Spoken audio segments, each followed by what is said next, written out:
ফাঁসির দাবি মাহবুবুল আলম চৌধুরী।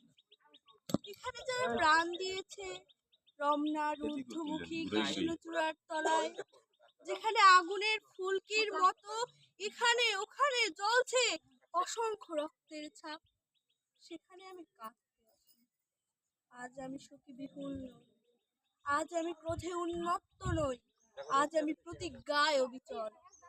যে শিশু আর কোনোদিন তার পিতার কোলে ঝাঁপিয়ে পড়ার সুযোগ পাবে না, যে গৃহবধূ আর কোনোদিন তার স্বামীর প্রতীক্ষায় আঁচলের প্রদীপ ঠেকে দুয়ারে আর দাঁড়িয়ে থাকবে না, যে জননী খোকা এসেছে বলে উদ্দাম আনন্দে সন্তানকে বুকে জড়িয়ে ধরতে পারবে না, যে তরুণ মাটির কোলে লুটিয়ে পড়ার আগে বারবার একটা প্রিয়তমার ছবি চোখে আনতে চেষ্টা করেছিল, সে অসংখ্য ভাই বোনদের নামে আমার হাজার বছরের ঐতিহ্যে লালিত যে ভাষায় আমি মাকে সম্বোধনে অভ্যস্ত, সে ভাষা ও স্বদেশের নামে এখানে এই বিশ্ববিদ্যালয়ের উন্মুক্ত প্রাঙ্গণে আমি তাদের ফাঁসির দাবি নিয়ে এসেছি।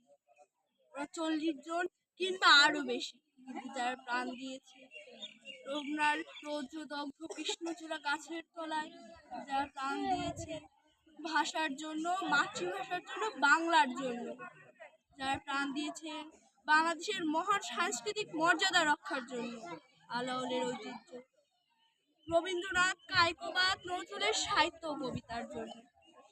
Thank you. তাহলে অনেক সুন্দর।